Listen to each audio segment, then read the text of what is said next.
जो अपनी जिंदगी को खत्म करके जा रहा है अपने मुल्क। दिखा रहे हैं जी, पता नहीं कौन सा मुल्क है, उसकी गलियां वगैरह दिखा रहे हैं।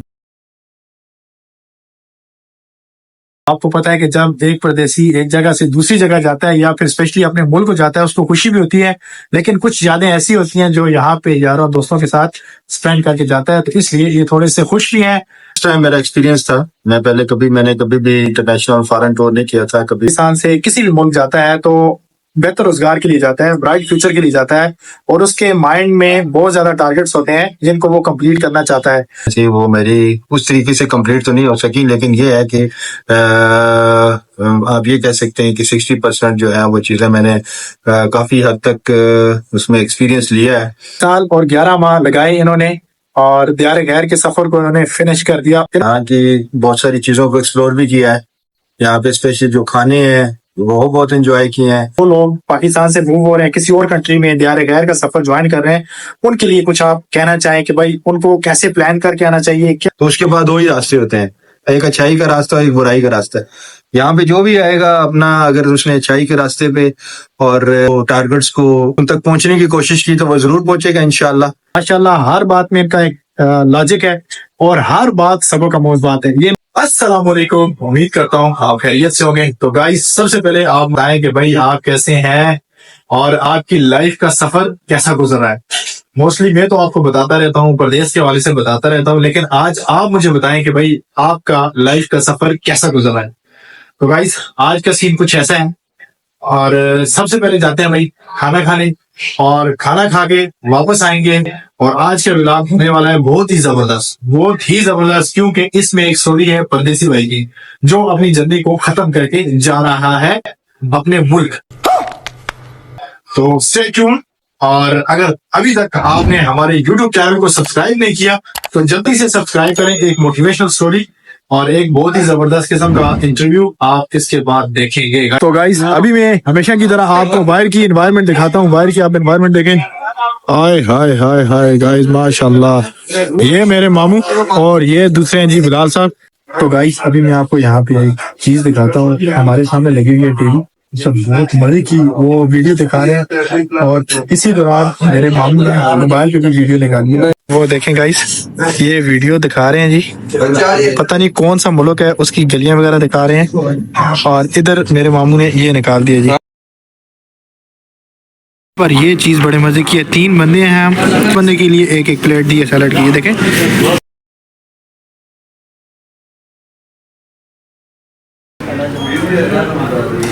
अल्हम्दुलिल्लाह गाइस खाना रिलैक्स होकर खा चुके हैं। अभी इंतजार है भाई स्पेशल चाय, शक्कर वाली चाय जो हम पाकिस्तान में पीते थे। मामू मेरे सो गए हैं जी। मामू जान खाना सही से खाया, हुनूद की तारी हो गई है जी। देखा आपने लापरवाही का नतीजा है। देखें जी पाकिस्तानी टी, हाय हाय हाय शक्कर वाली चाय।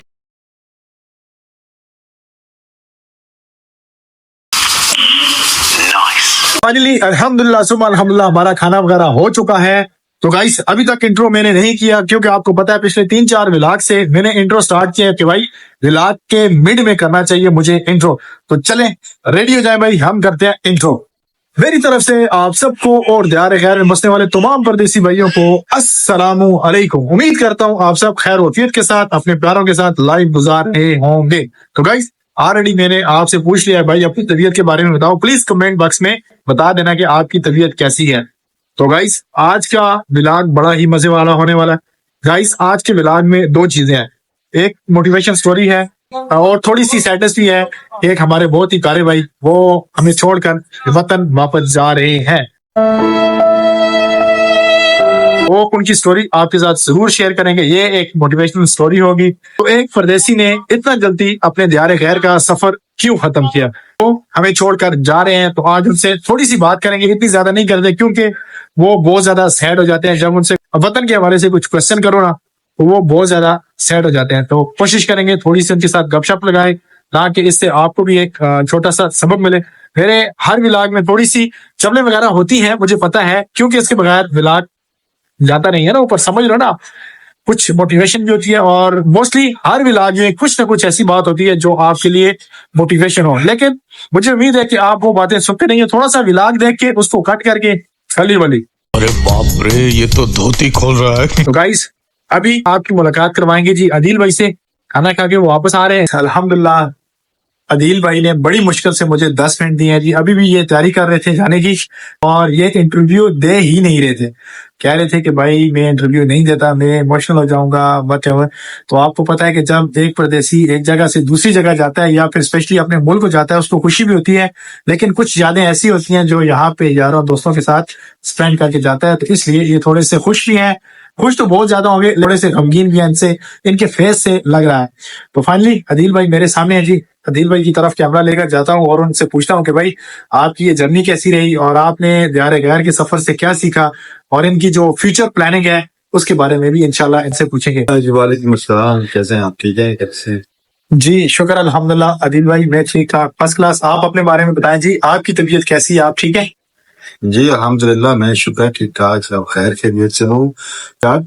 और ये है कि अभी तो आज मेरा यहाँ पे आखिरी रात है। इंशाअल्लाह सुबह अपने वतन, अपने मुल्क, अपने देश वापसी है का सफर होगा मेरा इंशाअल्लाह।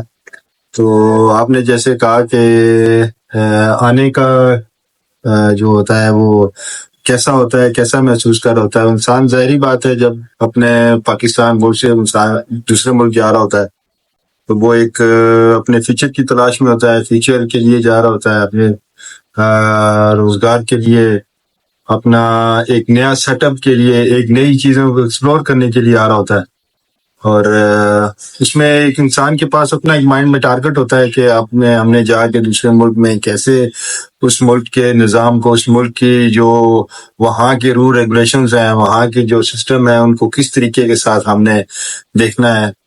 और फर्स्ट टाइम मेरा एक्सपीरियंस था। मैंने कभी भी इंटरनेशनल फॉरेन टूर नहीं किया था, कभी मैं बाहर नहीं निकला था घर से। ये मेरे लिए पहला एक एक्सपीरियंस था। अदील साहब माशाल्लाह आपने बहुत जबरदस्त बात की जी कि जब बंदा अपने मुल्क से दूसरे मुल्क की तरफ मूव होता है, पाकिस्तान से किसी भी मुल्क जाता है तो बेहतर रोजगार के लिए जाता है, ब्राइट फ्यूचर के लिए जाता है और उसके माइंड में बहुत ज्यादा टारगेट्स होते हैं जिनको वो कंप्लीट करना चाहता है। तो आप मुझे ये बताएं कि आपने वो टारगेट अचीव किए हैं, जो चीजें आप अपने माइंड में लेकर आए थे वो चीजें आपकी पूरी हुई हैं कि नहीं? में से जो चीजें जो थी ना, मोस्टली जो चीजें थी वो मेरी उस तरीके से कंप्लीट तो नहीं हो सकी, लेकिन ये है कि आप ये कह सकते हैं कि 60% जो है वो चीजें मैंने काफी हद तक उसमें एक्सपीरियंस लिया है उन चीजों के अंदर। और एक एनर्जी होती है। मैं आपको बताऊं कि जो प्रदेश में आने में एक प्रॉब्लम ये होता है कि इंसान के पास काम करने की एक अंदर इंसान की एक एनर्जी होती है। वो एनर्जी जो है ना वो आपको उस काम में मेहनत करने में और उस काम को लगन के साथ करने में आपको बहुत काम आती है। लेकिन यहाँ जब प्रदेश में इंसान फैमिली को से दूर होता है, अपनी फैमिली के पास नहीं होता है और एक साइड से आपको पास काम का बर्डन होता है, आपके पास अपने टारगेट को अचीव करने के लिए आपको एक स्ट्रेंथ चाहिए होती है और दूसरी साइड से आप अपनी फैमिली को मिस कर रहे होते हैं और आपके माइंड में ये होता है कि अब मेरी फैमिली कैसे होगी, स्पेशली जो बच्चे होते हैं जो आपके साथ अटैच होते हैं। तो वो जब आप उनको मिस कर रहे होते हैं तो वो चीजों को बैलेंस करके और एक साथ लेके चलना जो है ना वो इंसान के लिए थोड़ा सा बहुत मुश्किल काम होता है। तो इसलिए जो है वो मैक्सिमम चीजें मैंने अपनी एफर्ट के साथ अचीव की और जो रिमेनिंग चीजें थी वो इस वजह से नहीं हो सकी, अचीव हो सकेंगे क्योंकि वो मैं अपनी बच्चों को और फैमिली को, घर को, अपने दोस्त मिस कर रहा था, जिसकी वजह से मुझे वो स्ट्रेंथ, वो पावर, वो चीज नहीं मिल रही थी जिसकी वजह से मैं जो है वो उन चीजों के ऊपर फोकस कर सकता और अचीव कर सकता। आप ये बताएं कि आपने दियार गैर में कितना टाइम स्पेंड किया? मैं यहाँ पे तकरीबन 1 साल 11 माह में यहाँ पे रहा हूँ। देखिए जी 1 साल और 11 माह लगाए इन्होंने और दियार गैर के सफर को इन्होंने फिनिश कर दिया। इन्होंने अपने टारगेट 60% अचीव कर लिया। अच्छा अदील साहब मुझे आप ये बड़ा जबरदस्त और टिपिकल क्वेश्चन है, आप माशाल्लाह से पाकिस्तान में भी एक बड़ी जबरदस्त किस्म की जॉब कर रहे थे, आप यहाँ में भी काम किया। पाकिस्तान के काम करने में या पाकिस्तान की जॉब में और यहाँ के काम करने में, यहाँ की जॉब में क्या डिफरेंस है, ये इसको थोड़ा सा एक्सप्लेन करें आप प्लीज। देखिए यहाँ पे जो है वो अवार्ड का सबसे बड़ा डिफरेंस है। पाकिस्तान के अंदर जब आप जो भी जॉब कर रहे होते हैं, काम कर रहे होते हैं, आपको एक्स्ट्रा टाइम स्पेंड करना पड़ता है, एक्स्ट्रा टाइम देना पड़ता है, लेकिन वो आपको उस तरीके से अवार्ड नहीं मिलता है। यानी आपकी जो सैलरी इंक्रीमेंट्स होते हैं या सैलरी होती है या आपका जो प्रमोशन क्राइटेरिया होता है वो उस तरह से नहीं है। ये एक बात जो है वो फैक्ट है।